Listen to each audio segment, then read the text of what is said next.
हमारा सबसे सफल भारत का एक विश्व नागरिक कौन है जिसे हिंदुस्तान जाति, धर्म, पॉलिटिक्स दक्षिण उत्तर से बढ़कर जिसे प्रेम किया है आज तक गांधी के बाद?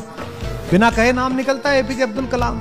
इस देश ने अद्भुत प्रेम किया उनसे और उनके जीवन में एक क्षण आया कि वो आत्महत्या कर रहे थे। वो देहरादून गए एनडीए सेलेक्ट होने के बाद, पैसे नहीं थे दक्षिण से रामेश्वर से देहरादून जाने के, तो उनकी एक विवाहित बहन थी, उसने अपने जेवर बेच दिए और उस जेवर से भी एक ही तरफ का किराया मिल सकता था। तो कलाम साहब ने अपनी बहन से कहा कि चिंता मत करो, मैं 200% सेलेक्ट होऊंगा और उसके बाद तो फौज मुझे रख लेगी और मैं आपके लौटा दूंगा पैसे। लेकिन वहां सिलेक्शन नहीं हुआ। तो ऋषिकेश कभी आप जाइए, वहां शिवानंद आश्रम है लक्ष्मण झूला के पास, वहां पहाड़ियां थी पहले, उस पहाड़ी पर शाम के समय वो पहुंचे आत्महत्या के इरादे से कि अब तो जीवन निस्सार हो गया, जाने तक के पैसे नहीं है।